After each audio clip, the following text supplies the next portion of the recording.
Let's get you some breaking news. Elon Musk just tweeting out that he will be increasing Tesla superchargers within cities and will be working with landlords to add home charging stations to apartment buildings. This is moving the stock. Tesla is jumping 6.5% today on this news and following Dan Ives of Wedbush. His call saying he sees, quote, very strong demand for the Model 3 in 2019 and beyond, giving Tesla a $440 price target. So that is a nice jump from the 314 we are at now. As for the overall market, the major averages are looking to snap a four-session losing streak, with the Nasdaq fully recovering all of the losses from Christmas Eve. The major averages are up more than 2%, in many cases 3% today. But before the gains we saw today, let's talk about the Wilshire 5000 index, a very broad measure of U.S. stocks actively traded here. It lost 20.7%. or approximately $7 trillion in value since the market high back on September 20th. Well, helping to drive the markets higher today, of course, is the price of oil. Check this out. Clawing back from those 17-month lows, climbing almost 10%. We are settling at $46.67 a barrel. In that range, nice pushback today. This is pushing energy as a sector to be the S&P 500's top performing sector. Look at names here: Marathon Oil, Newfield Exploration, Hess, Concho Resources, and HollyFrontier. They're all up significantly. Newfield Exploration is up 10% as I speak. And this, the presents may all be unwrapped, but retailers are still cheering the holiday season.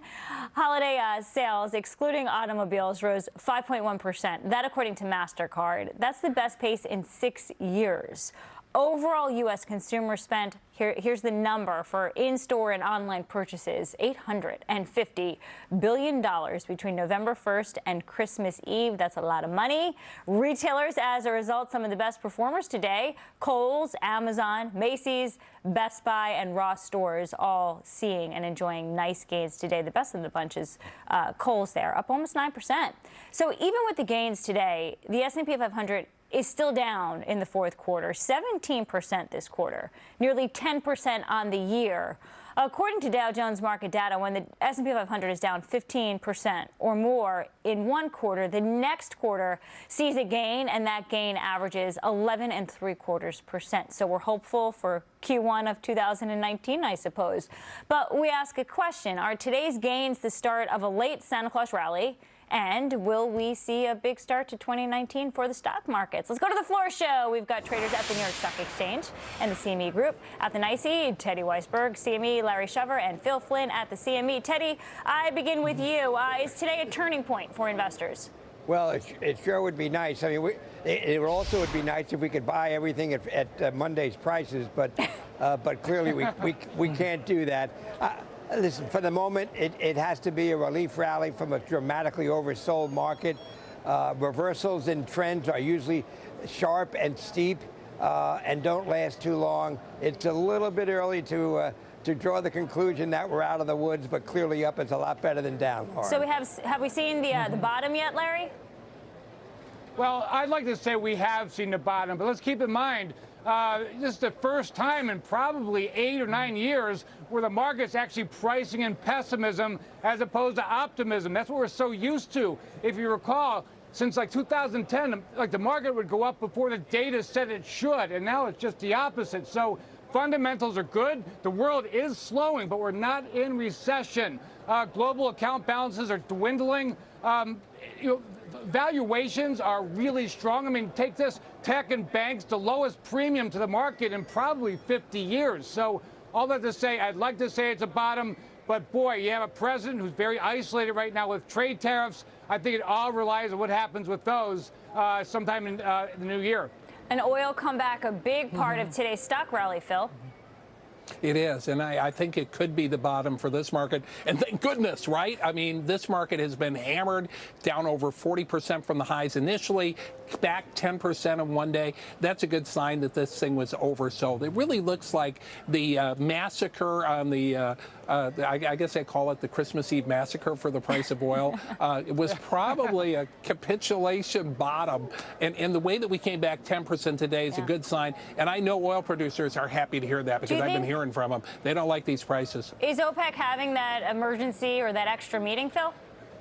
They're threatening it, and I think if prices continue to fall, they will do something. Make no mistake about it. OPEC is serious about stabilizing prices, and if they keep falling, they're going to do something to make it stop. Teddy, for the stock market rally today, what was the catalyst in your view? Is it just a bounce back because we were in oversold conditions, or was it something else? Was it something that the White House Chief Economic Council advisor Kevin Hassett said, basically saying, oh yeah, Jay Powell is safe as chairman of the Fed? Well, I think the latter might be a little bit of it, Lauren. The market was looking for an excuse. I mean, Monday was pretty dismal by any imagination. We were way oversold. We needed a spark, perhaps. And this whole thing with the Fed was one of the unknowns that was out there that was hurting the market. Perhaps that cleared that particular air, and maybe that's what we needed. They opened up stronger. We sold off. They were looking pretty dismal around 11 o'clock this morning, but clearly we've rallied, and let's just hope it continues. Keep talking, Teddy. Hitting session highs right now. Dow's up almost 680 points. Larry, what's the catalyst for the green today? Yeah. Well, I think personally just a normal bounce back. I mean, it was such a oversold environment on Christmas Eve, and you have this twin vacuums of lack of liquidity, and you really don't have any news to keep the market from stabilizing. So I think it's that simple, and reverse is true today. I mean, we don't have any major data coming out for a while, so I think it's just a lack of liquidity and lack of news that's driving the market. Okay, so do you guys think that it's all these computer algorithmic trades that are moving things big time all at once in both directions? Fortunately today in the up direction, Larry, or do you think it's something else? No, I mean, I think you're spot on. I mean, I always blame it on the man behind the curtain. I mean, I think we don't see what goes on in the environment, in the computers and algo trading, et cetera, et cetera. And so who knows? I mean, I do believe a lot of it is just completely robotic, mechanicalized, not real trading, but a lot of volume just pushing the markets around. Yeah. Go ahead, Teddy. Lauren, Charles Payne just had a guest on that, in my opinion, hit the nail on the head. As far as I'm concerned, it's all about the tick rule. The elimination of the tick rule for short selling basically was the gasoline that the SEC threw on the fire that has basically greased the rails with all this downside volatility. You want to see an end to the volatility, put the tick rule back in, and things will get back to normal pretty quick. What's the chances of that happening? I'm going to go to you again, Larry, of that happening as the Dow is now. We have a 3% up market. We were teetering on the brink of a bear market coming into today's session. And now we've got a comeback. Yeah, we have a comeback. But, the fact of the matter is, for the SEC to change those rules, I think the odds of that are very dim. I mean, I think they would need to see visible evidence, although Teddy and I would definitely agree that this is something that should be reinstituted, but I don't see that happening anytime soon. In fact, I see other rules with regards to placing orders, liquidity, things that bids and offers that we can't see. That would change before the uptick rule would change, and that's just my opinion. All righty, Larry, Teddy, and Phil Flynn, we appreciate all of your opinions today.